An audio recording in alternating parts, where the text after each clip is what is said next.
going to do the look together. So, mag-hands-on tayo. Alright, so the first product that we're going to apply is your toner. Ganito siya kadami. Parang mag-estimate ka ng kasing laki ng 5 piso doon sa iyong cotton pad. Ganon siya kadami. Pag ang gagamitin mo lang is yung kamay mo, tapos patting motions, ang pwede mong gawin is mag-estimate ka ng half a teaspoon amount. Si serums natin, or any kind of serum for that matter, we need to apply them before we apply our moisturizer. Pero ihabol natin si eye serum. Eye serum kasi is important because it's the product that helps decrease the risk of creasing on our under eye. Because our under eyes, they tend to be, they're a little drier than the rest of our face. Mga grain of rice size. Sobrang konti lang. Pwede na to for under eye and above also. Kasi minsan itong area na to is also dry and then you put also on the other side. Minsan, kapag may natitira sa eye serum ko, nilalagay ko rin siya dito sa laugh line. When you're applying your eye serum, for us to be really gentle in the eye area, we can use our cosmetic finger. This one kasi has the least pressure. For moisturizer, ganito kadami. Parang size ng almond. So what I do is I just spread that gently all over my face and then I wait for it to set. Isama natin si tenga palagi, no? Tsaka si leeg. While waiting for our moisturizer to dry, this is when you can put a little bit of lip oil para mamaya kapag ka naglagay na tayo ng ating lip product or lipstick of the day, medyo dry na yung lips natin. Yan. Na-absorb niya na yung moisture. Pero pwede naman nating skip yon. Now, let's apply our sunscreen. Dahil umaga pa ngayon, kailangan mag-sunscreen muna tayo. Yan. Yes. So, 2-finger rule. And then, that's the complete skin prep. When we do our skin prep, when we don't skip it, chances are our makeup will last longer and will sit better on top of our skin. So for primer, let me check what your previous teacher recommended for you. That one is a gripping primer, which means it's a little bit tacky. Medyo malagkit siya. The purpose of a gripping primer is to ensure that your makeup sticks to your skin for a long period of time. But you must also ensure that before you apply any gripping primer or heavy primers for that matter, that your sunscreen has completely dried down first. Now, most primers contain silicone. Silicone cannot be absorbed by the skin, which means if you apply your primer in excess, what's going to happen ay magkakalat lang siya sa mukha or para siyang naglilibag, or this is what we call pilling. There are 5 primer spots on the face. It's the forehead, the nose, the chin, and this sides of the face. Okay. Now, what you want to do is to spread it evenly like you're covering your whole skin.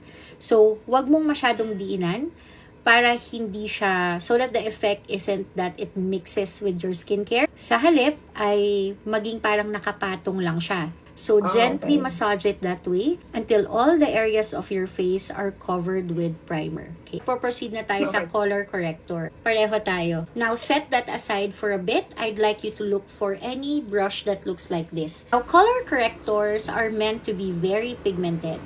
But they're not meant to cover. They're just meant to color correct. Which means you don't need to add a lot. If you are a beginner, it's best that you squeeze out just a little bit at the back of your hand and not directly on your skin para hindi mo siya masyadong mararamihan. So, kung yari ako, maglalagay ako ng sobrang kaunti lamang. Kita mo yan? Color correctors have a similar consistency or formula to your concealers, which means they're drier than foundations, which also mean that they dry fast. So, kailangan ang pag-blend natin ng corrector ay mabilisan. So, ganito yung gagawin natin. Itong dulo ng brush mo, di ba 2 at 3 kulay yan. Itong white na area, this is what you use to pick up the color corrector. Okay, don't put a lot. Then, what you want is to apply it on your under eye. So, what your under eye looks like is that it's darker on the inner corner and then it goes lighter as you go outwards. Which means you're gonna have to put the color corrector here first at the center, and then as you go outwards, it becomes lighter. I'm only putting a lot on my skin so that you can see. After this pala, you can use your finger, again your ring finger, to blend it. So just pat, don't drag. Pat until it becomes part of your skin. Yan, para siyang magiging parang blush. You wait for that to set. While we're waiting for that to set, let's go ahead and grab your concealers. So, dapat may dalawa kang concealer dyan. Isa is kakulay mo and then the other one is lighter than you. So, itong ginamit mo for corrector, punasan mo lang siya ng konti, tapos ito yung gagamitin natin for concealer. The job of your same shade concealer is to cover your corrector. Kasi, pag diretso tayong nag-foundation after our corrector, there's a chance that our corrector might peek through and we don't want that. Kuha tayo ng concealer, mine is in a pot. Yan, not too much also. So, yung sa'yo, pwede kang maglipat muna dito and then pick up the concealer with your brush. Now, we're going to again apply it in dabbing motions doon sa area na naglagay tayo ng color corrector. Lahat dapat yan, matatakpan natin. Tignan mo yung brush ko, it should reach until dito sa baba, no? Now, let's take your sponge. The proper way on how to use your sponge is that you have to apply a little pressure. Kita mo, nade-deform yung sponge ko. Imbis na ginaganyan-ganyan mo lang siya, dapat ganon. Halos natutulak ko nga yung kamay ko. Tapos, kailangan quick motions. Hindi pwedeng matagal na parang nakadikit yung sponge sa skin natin. So, what you wanna do is to look up para your under eye is stretched and then blend your concealer. Make sure not to overblend para hindi naman siya ma-erase. Dapat wala ng dark under eye and it should look like your skin. Okay, can we try with a sponge? So, sa mga araw, Allen, na hindi naman sobrang dark yung under eye mo, pwede mong skip si corrector. Pwedeng concealer lang, ganon. Dapat parang hindi nila alam na may concealer. Parang yung sa akin, kita mo? Hindi mo masabi kung saan nag-e-end yung concealer. So, the next step is to apply foundation. Foundation helps even out our skin tone. But, during this session, we actually teach our students a technique wherein you shear down your foundation by mixing moisturizer with it. Siguro kuha ka ng mga 1.5 pump, ganyan kadami. 1:1 ratio. So, kung gaano kadami yung foundation, ganun din kadami yung moisturizer. Yung mixing palette mo, may partner yan na spatula. Use the spatula to emulsify the layers together. Dapat, the moisturizer and the foundation looks like they're just one product. Let's start with one area. Please remember that because we put product on our under eye, let's avoid this area first because we're still waiting for that to dry. Use your spatula.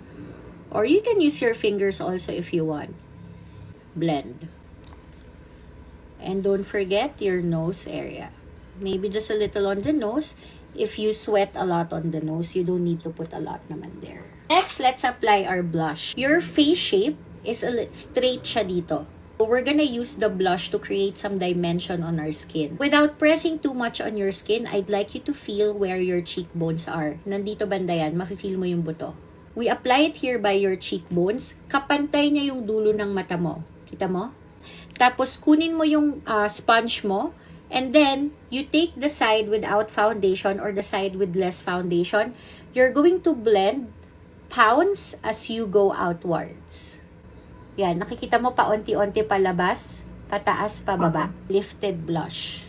Kasi, dapat parang nanggagaling siya sa loob ng balat mo. Yan, very good. Next, we're going to apply your cream bronzer.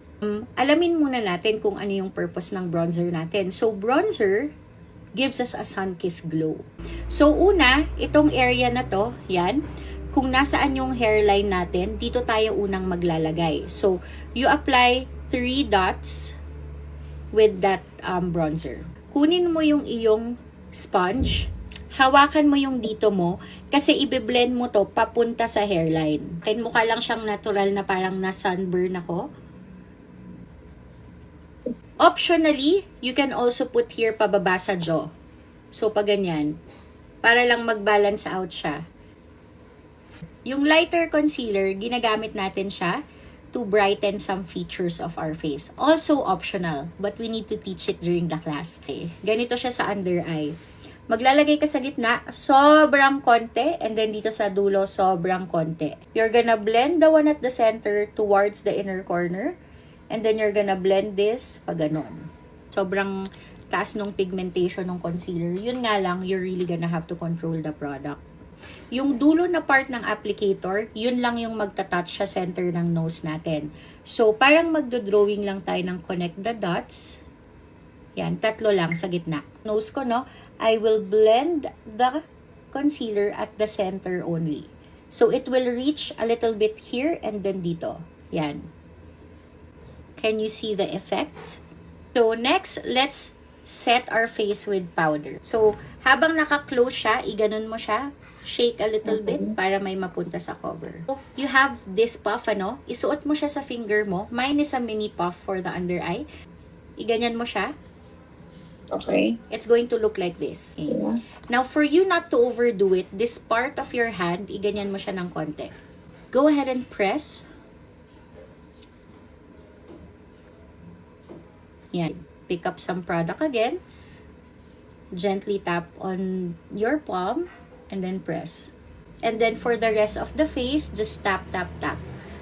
After applying powder, merong tendency na maging, syempre powdery siya or cakey. We need to emulsify those layers para hindi siya mag-separate throughout the day. An arm's length away, a nice guideline is to do a letter T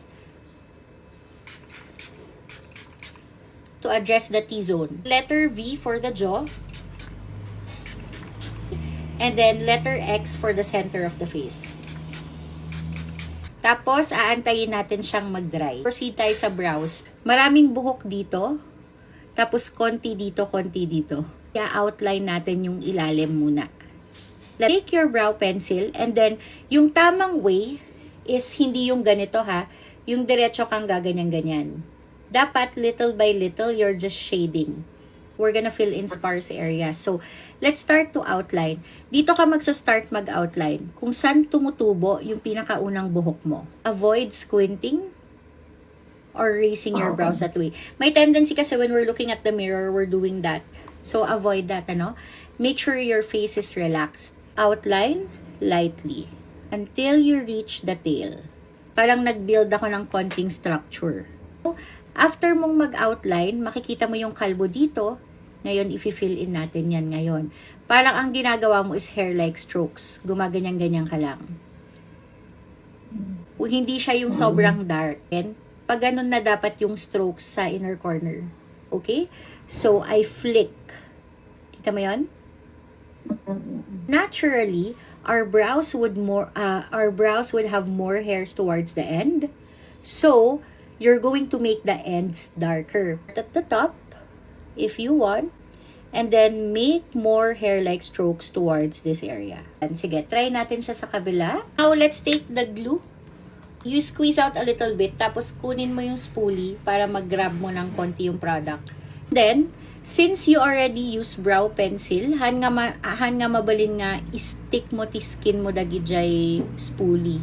So you can't stick it on your skin. Ang una mong gagawin is iba-back comb mo siya. Kas lang parang you're putting underneath and then you comb it towards the right direction. Parang tatayo yung brow hairs mo. Kas lang nag-groom ti brows mo. Take your brush that looks like this. Kas lang letter A ngay, wano letter V. It's a blending brush. Data white. Now, you have to tap off the excess on a hard surface. Ipikit mo yung isang mata mo, and then you tap really close to your lashes. Here, you use what's left to blend it upwards in circular motions. When you open your eyes, you will see a little shadow over the fold.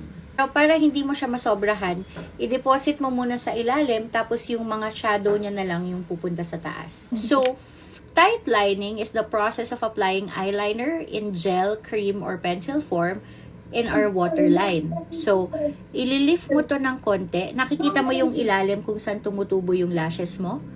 Yun yung kukulayan natin. Baka maluha ka or anything, so make sure you do it carefully and little by little. So, I'll do mine first. Ayan, igaganyan ko siya. Kung meron na siyang pigment, tama na. Huwag mo nang dagdagan. The effect that this does is it creates the illusion that our lashes are fuller. Yan, and then stop again, then the inner corner. Diba? Meron siyang effect na parang mas makapal yung lashes natin. So, you want to rest your eyelash curler here. Pinakamalapit sa roots, pero yung hindi ka makukurot ha, and then pulsate. para talagang ma-curl siya. Tapos pag ganyan mo ng konti, pataas-taas mo ng konti. Tapos bago siya bumagsak, kunin mo na yung mascara mo and then apply from root to tip while you're wiggling from left to right. Para hindi siya magdikit-dikit. Next, take any fluffy brush that's big because we're gonna apply powder blush. Kukuha ka lang ng konti, tap off the excess, and then you just wanna swipe lightly where you applied your powder, where you applied your cream blush. Yun. Ay, wag ganon. Okay. Little by little. Ow. Put a little on your nose if you like. Kumuha ka ng lipstick na MLBB or My Lips But Better. Ibig sabihin, very close to the real shade of your lips para hindi naman masyadong grabe. So, this is what I usually use. Just tap and then blend with your fingers.